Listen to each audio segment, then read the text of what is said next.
and welcome again to another edition of Seekers of Meaning, the TV show and podcast arm of Jewish Sacred Aging. I'm Richard Address, the director of Jewish Sacred Aging, and your host for these podcasts. Thank you again for joining us. We're very, very excited to bring to Seekers of Meaning today William Peters, a therapist located and coming to us from a beautiful part of the country, Santa Barbara, California. William is a specialty in grief and bereavement and end-of-life issues, but for us today, we're going to focus on his new book called At Heaven's Door. It's a fascinating read that talks about, the journey at the end of life and perhaps what lies beyond and how we're accompanied perhaps on that journey. But anyway, William, welcome to Seekers of Meaning. It's a pleasure to see you. Thank you very, very much. The book At Heaven's Door, obviously available, I would imagine, at the usual locations such as Amazon or Barnes & Noble and whatever. And so thank you very much for joining us, and I hope you're well and things are good in Santa Barbara. There's no fires, as we were talking about before we went on the air. It's a fascinating book. It really is. And I got to ask you the obvious first question: why? What brought you to this? I know professionally you deal in some of this, but to write a book about this issue of accompanying and near-death experiences, what's your story? What brought you to this place? Yeah, thanks for asking. That is kind of the foundational question, and one that I ask myself as well. And I think there's a rather straightforward response to that. And that is that at 17 years old, I was living a normal, life here as a suburban boy in just south of San Francisco. Went up skiing, as we often did, to the Lake Tahoe area. Skiing down the mountain, caught an edge, went flying into the air, and had a horrific skiing accident. I crushed my spine, and next thing I know, I was sailing away from my body. And I was looking down at my body, very much at peace. Then I saw a beautiful, solar system, and I was continue moving away. I had a life review, which is what we, refer to that, seeing a beautiful panoramic movie, if you will, of the life lived up to that point. Then I saw this beautiful light. And when I saw that light, that was the first time I felt uncomfortable, and in fact, very uncomfortable. I said, I'm dying. I've been here before. I know what this is. I'm dying. I don't want to end that life. And I grew up Catholic. So I looked at that light and I immediately said, God, don't let me die. I have to go back. I don't want to die. I need to go back. And so after spending some time in that light, I felt a pushback on my body heading back to, Earth. And in that pushback, I heard this, it was not a voice, it was kind of telepathic, if you will. Make something of your life. And that was it. Came back in my body, did not even think about that experience for probably 10 years. So that laid a very important seed in my mind that was very unconscious. And that was that I had this felt sense, the most profound experience of my life, and completely unconscious, but it was there in some way that was moving me. I found myself a few years later in San Francisco, working in basically the Skid Row part of San Francisco as a direct service social worker. This is the late 80s, early 90s, and the AIDS epidemic was exploding. And I was working with a lot of gay men who were dying. And one of them in particular, I developed a supportive relationship to. His name was Brad. I would say he just was one of those persons who, although homeless and living in a homeless encampment, he was attending and often leading this transition of so many of his brothers, as he called them. He walked in one morning, beleaguered, tired. And I looked at him, I said, Brad, what's up? And he said, yeah, Randy died last night. And I said, oh, I'm so sorry. And he said, well, I am too, but it was so beautiful. I said, beautiful, tell me. And he said, well, when Randy died, we were all surrounding his body, and a beautiful cascade of light came down, and Randy ascended in that light. And when he got above us, he looked down, and we all noticed that he was at peace, free of pain. His body was healed, and he thanked us all for caring for him. And then he ascended further up the light.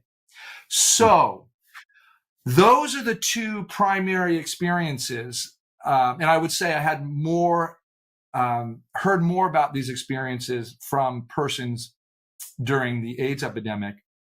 Not as bold as that one, but this opened the door. Later, I worked in Zen Hospice in San Francisco, and there I would have my own. This is a shared death experience, and I'll just give a definition for it, and that is this experience where someone dies, and loved ones or caregivers report that they feel like they shared in this transition and often enter into a benevolent afterlife. You talk about in the book about this shared death experience, which you use in the book. SDE is the term. You talk about 4 ways that people can experience this. Walk me through that. Yeah, exactly. Well, I identified what I call modes of participation, and it's kind of a tricky term. But what I was trying to figure out was, what are the different ways that caregivers, loved ones report their experience? What is the type of experience they're really talking about? And I found 4 categories, if you will. One is sensing. It's usually sensing at a distance. So it's a remote shared death experience. So you're not at bedside. And this, by the way, these are not mutually exclusive. These overlap. But this experience sounds like somebody reports that they're just doing their life, and all of a sudden they feel an energy rush across their body. Their heart starts racing, and then all of a sudden they see an image of a loved one, and that image tells them, they see that person and they get a sense of, oh, something's happened. But then typically that experience closes off with a sense that they're okay. Now, I should be clear. That one, I melded into the second one, which is witnessing, observing. So let me go back and be really clear about the first definition. The sensing is you don't see the person. What you do is you sense and feel something that is kind of tells you something's happened, but you don't exactly know what. And then you later find out that somebody you love died. So if you move to the second mode of participation, that is witnessing and observing phenomena. And that is the most common feature we see 51% of the time, is that you will actually see the person dying. You will also see other phenomena. You could see deceased loved ones there. You could also see an elevated non-human being, which is often associated with a guide of some sort, a helper. There's other phenomena as well in this witnessing and observing. The third type of mode of participation is accompanying. And this is an experience where the experiencer says that they feel like, or they know that they were moving through this transition, this death transition with their departing loved one. And so this includes observing, of course, and also sensing phenomena. The last one is assisting. This happens in only 6% of our cases, but when it happens, it's profound. This is an experiencer who suggests that they feel like they were called in to this experience to guide or orient the dying in their transition. And many times they'll say, I just felt like I was there. I saw, for example, my mother, she was concerned, or I could tell she was confused. And all of a sudden, the information for how to assist and guide her came to me. And then I helped orient her remind her of where she was, what had happened, and I began guiding her along this journey. So those are the four modes we see. So obviously, some people are going to be skeptical of all this, and in your work professionally as a therapist who specializes in end of life and grief work, et cetera, et cetera, has where can somebody go to say, well, these are wonderful stories, but I want to see proof. I want to see scientific evidence that these transfer, these companies, these happenings happen. Show me some studies, or else it's just something else. Where does somebody go for that? Yes. So you're right. Modern science is going to have a hard time with this phenomena, the shared death experience. I should say the shared death experience is identical in phenomena to the near-death experience. In other words, they're both, if you look at the phenomena, and I work with the researchers, in the NDE field, we all agree now, these are the same possible phenomena that can be experienced. So, but in terms of the science for this, the way I came to this was I saw an undeniable pattern. And the qualitative research that I and now my team have performed suggests that this is, for the common person and even just a good qualitative researcher, you cannot deny that a person in Australia who knows nothing about the shared death experience, when she loses her child, and this is in the book actually, this is Michelle in Australia, she loses her child at birth and she sees her father come and receive her son, Ben, and tell her it's all going to be okay. And a headmaster woman in West Virginia loses her son, Nicholas, and she sees her four grandparents come down and tell her, we've got this, Liz. We've got your baby. You cannot deny, you can't make these up. The critique is that this is, the negative critique for the skeptics would be that these are stress-induced hallucinations. It doesn't hold up though, because we have seen these cross-culturally, people are utterly shocked that they had this experience. Indeed, they are actually quite tentative and a bit doubting of their own mental health at that moment because of the power of the experience. And yet, when we get them to talk in our semi-structured, open-ended interviews, which means we are not guiding, they tell us their experiences, and the pattern is absolutely striking. I mean, my interview team can be listening, and we just kind of start texting each other because our team is all over the place, and we're saying, we're going to see this now, we're going to see that now, we're going to see this, and it just unfolds. So for the skeptics, what I'd really say to them is, if you're really that skeptical, do an exploration. Do what true skeptics do. Don't dismiss, do more study. And we do have now, our research is been published in the American Journal of Hospice and Palliative Medicine. This is a very, very well-respected medical journal. And I will tell you that the reviewers said to us, there were 3 reviewers, they all, wrote different comments to us. But 2 of the 3 said, we all know these experiences happen. Thank you for doing the research and helping us understand this. This is the first rigorous study we have ever seen. So I think the real question is, for me, that I ask is, why am I the first person to come across these experiences in such large numbers and find it, quite frankly, easy to collect cases? Easy. And now, it wasn't easy until I started doing, I had enough cases where I could put together a typology, not the typology that I just shared with you, a more rudimentary typology that included an understanding that these happen at bedside, they happen remotely, and then they happen multi-person, and they can happen, we call this a difference in the time-space orientation, so a little bit before a death or a little bit after. When I started putting this off and lecturing around the country, cases started pouring in. And people would say to me, I had this, I had no idea it was a thing.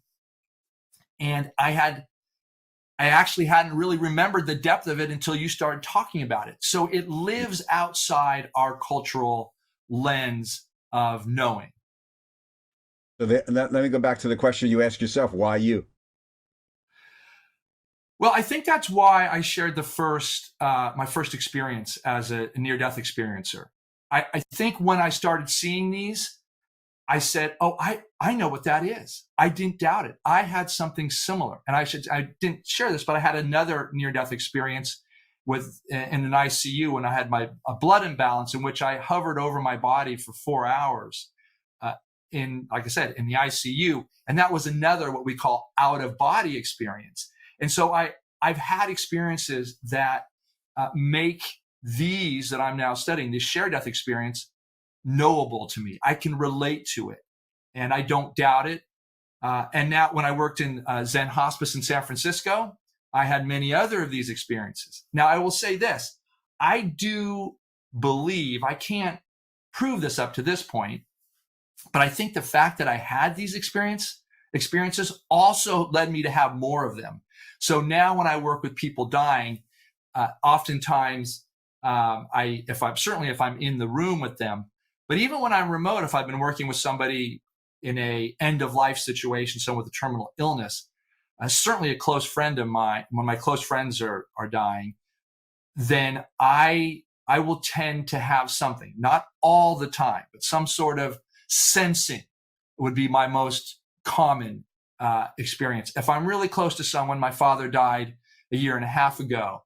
I had a very profound shared death experience with him at his death. I was at bedside. So I seem to be comfortable or drawn into this landscape that sits between the human experience and what lies beyond. And I know this is a real phenomena, and I'm committed to really giving it its due, because I know the after effects as a psychotherapist for the people who have these experiences. They offer incredible therapeutic value. So we're speaking with William Peters, the author of At Heaven's Gate. If someone wants to get in touch with you, what's the website or the contact information that, if you feel free to share that? Oh, yes. Sharedcrossing.com is where you can get to me and my organization. And I would also refer your viewers to our Shared Crossing story library. There you will see videos of shared crossing experiencers telling their story in their own words. This is taken from our interview process. Right. And you'll get to see these people. They are so ordinary that you'll see, I smile because it's hard to disbelieve people who have no agenda other than they want to get support for one of the most profound spiritual experiences that they've had, often at the same time of a horrific loss. So sharedcrossings.com, correct? Yeah, sharedcrossing.com. No S on the crossing. No S. No S. Yeah. Afterlife. You've involved these experiences. You've documented these things. Where do these people? Where does it go? Where do they go? Where do we go? Where do we go?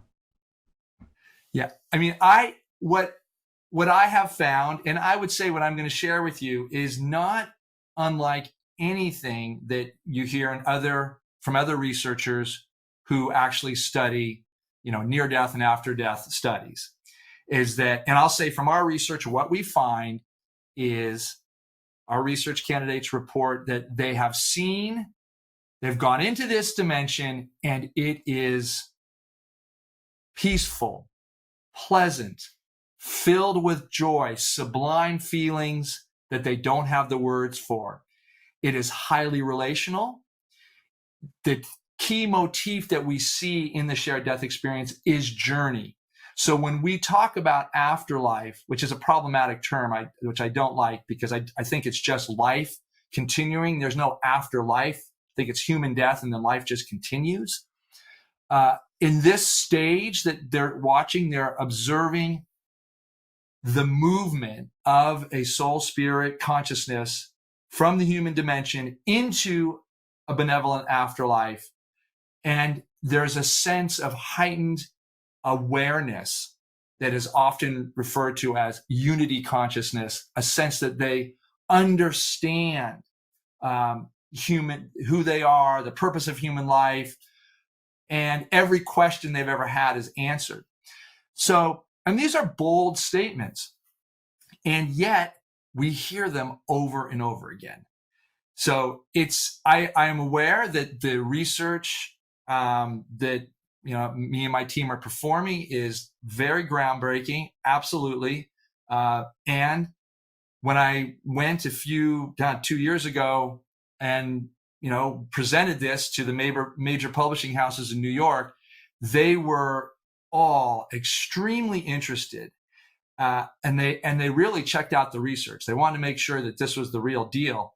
But what was so interesting was that just in these interviews with a publishing team, a lot of people were familiar with something similar to this. So there was an inherent openness and receptivity. And I think we will find that. I find that all the time when I'm just having conversations with people, is people just pull me aside and say, I had something like this, So point being is, these experiences happen.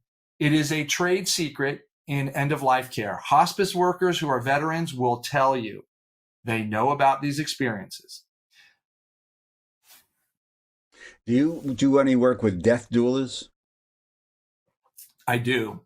It is death doulas and death midwives who are often the most interested in learning about this, because they've worked with their clients, right, patients, what have you, who they have observed having these or having something similar, and they want to know how to respond in a healthy way. They don't want to encourage an hallucination, or worse yet, delirium. So this has been very helpful for them to see the research, to have typologies, to be able to affirm these caregivers and loved ones at a time of need, when they're already under a fair amount of stress around a death. So one of the more interesting chapters of many interesting chapters in the book At Heaven's Door is on angels. And you write, I think it's on page 103, if I'm not mistaken, angels, quote, beautiful, noble beings of light, unquote. Talk to me about angels. Yes, angels is a loaded term. And I will say that, so first, when we look at our research, we have 16% of our cases report seeing an elevated or kind of higher being of some sort.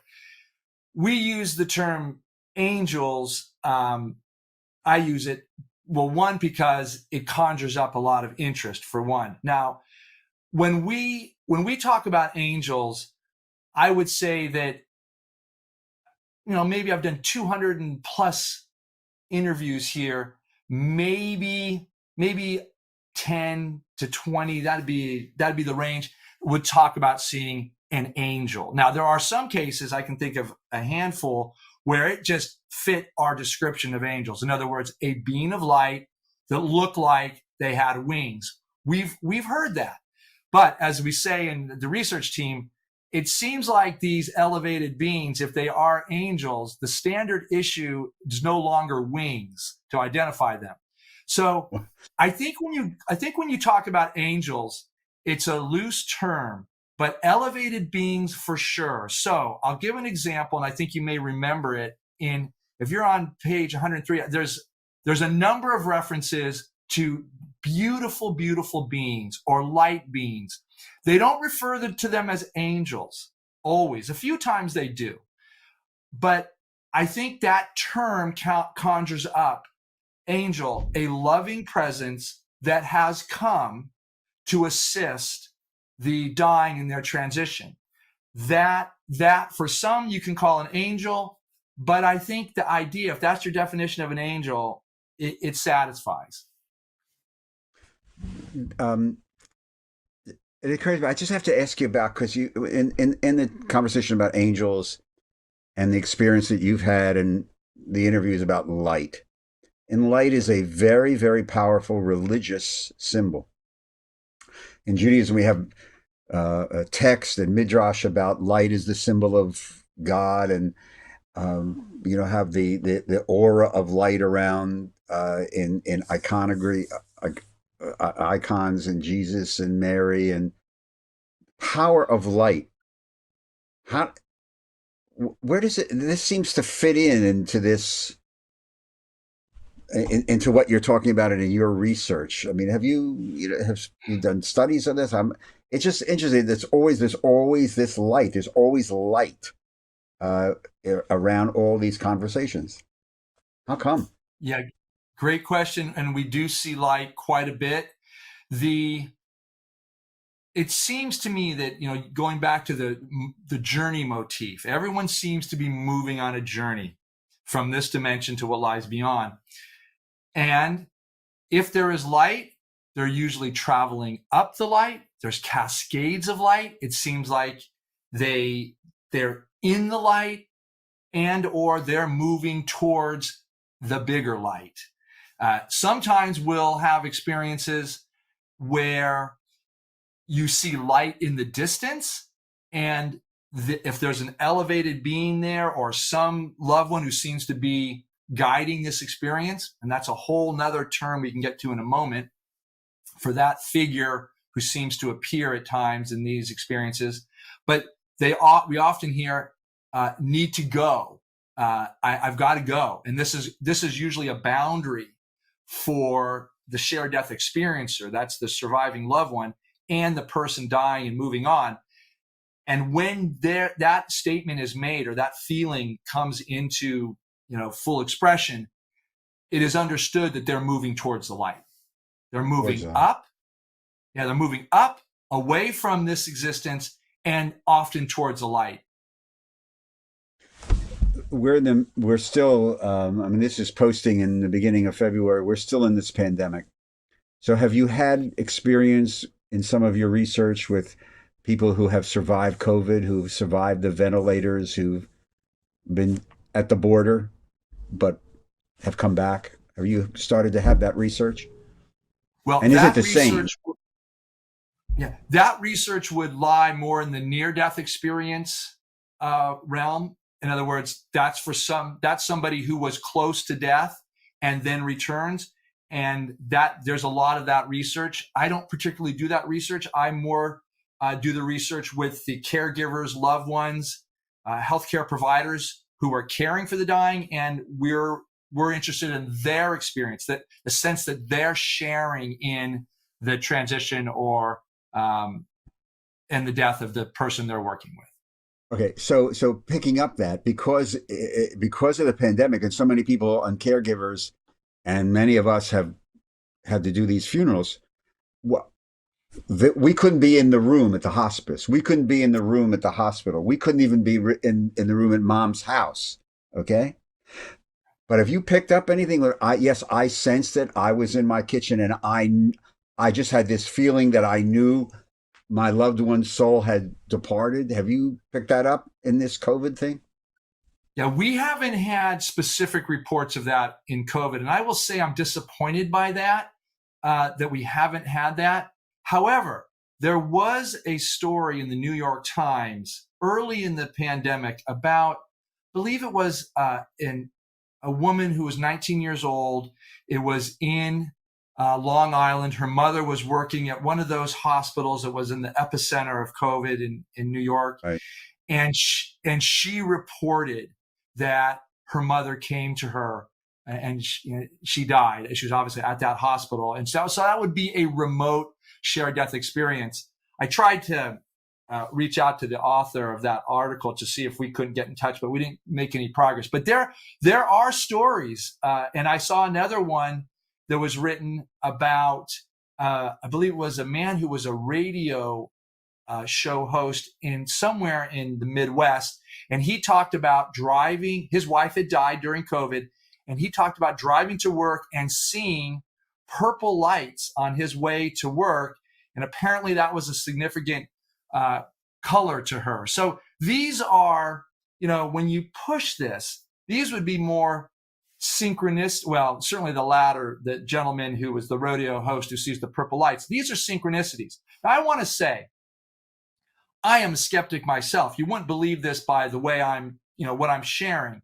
But prior to this, I believe these experiences, but to the depth that I've gotten into them now and the advocacy I'm doing for the legitimacy, I listen to myself talk and I say, let's keep going into this because I want to hear every doubt because, my team, I hired a researcher who was not particularly open to these. I mean, he wasn't not open, but he didn't believe in the shared death experience. So, yes, I would encourage all this skepticism, which is natural, and I'm glad it's there because it's healthy. We just need to explore more and hear more stories. So we've been speaking with William Peters, the author of At Heaven's Door, sharedcrossing.com, correct? Correct. And the book available on the usual outlets and, of course, electronically through the great God Amazon. Last question. We always save the easy questions for the end. All your work, your research, your professional work as a therapist, dealing with end of life and grief stuff. Are we as a culture, William, doing a better job with grief? That is a good question. And honestly, I don't think so. I think that I think you have to look at what are the causes for the more difficult experiences of grief and bereavement. I would say that when anytime you lose a loved one, you're going to experience loss. It's going to be heartbreaking. There's no way to get through the loss of somebody that you love and care about without heartache and pain. And it takes time. However, we as a culture in the modern age have too hard of a door shutting on a human death. That means the relationship with that person once they die, the encouragement traditionally in psychotherapy and grief and bereavement circles is to let go and move on, honor the loved one, yes, but move on. There is a huge liability with that, and that is this. If that person who has died is still alive and well somewhere and wants a relationship with you and you want a relationship with them, our research suggests that there is a continuing and enduring bond that is worth cultivating, crafting, shaping, evolving, and it is extremely meaningful for the bereaved. And our research suggests quite dramatically that when you have this type of experience, a shared death experience, or other end-of-life experiences that suggest communication across the veil, that your belief, or the term we see is there is a knowing that your departed loved one is alive and well, that you will see them again, that one's anxiety about how they're doing and your own impending, if it's, death, and everyone's going to die. So if you have this experience, death anxiety not only diminishes. For many people, they get not so much excited, but they get open and curious about what this great mystery of death is. So these experiences yield a much different grief and bereavement experience, which is imbued with meaning. In other words, this great event of death, which we don't want as a culture. I get it. And we have a whole medical system that's geared up to prolong it. But if we can embrace this experience for what it is, learn more about it, I think those of us who have researched this, it is hard to discount the fact that something in us goes on. And if so, then the relationship has an opportunity to go on. When that relationship is allowed to go on and evolve and have its own development, that is a better, more healthy, more meaningful grief and bereavement process. That's what I would advocate for the cutting edge of grief and bereavement in our culture. William Peters, thank you very, very much. It's been a joy to have this dialogue with you. Good luck, continued good luck with the book and your research. Keep in touch and enjoy Santa Barbara. Great place. Beautiful, beautiful. You're very lucky. Not as lovely as beautiful southern New Jersey, but it's not so bad. Thank you, Rabbi. Take care, Pleasure man. to be here. And to all of you, thank you again for listening or watching to today's edition of Seekers of Meaning, the podcast arm of Jewish Sacred Aging. You can contact me by emailing me, rabbiaddress at jewishsacredaging.com with any thoughts or suggestions. And if you'd like to make a tax-free donation to help support our work, go to the website, jewishsacredaging.com. Go scroll down to the conveniently located donate button, click on that, and just easily follow the directions, and we appreciate your support very, very much. Seekers of Meaning is produced at the broadcast arm of Lubetkin Media Companies in Cherry Hill, New Jersey, and a big shout out to our producer, Steve Lubetkin. Again, I'm your host, Rabbi Richard Address. I look forward to greeting you on our next Seekers of Meaning TV show and podcast. And in the meantime, stay safe, everybody. Stay healthy. Take care. Be well. Thank you.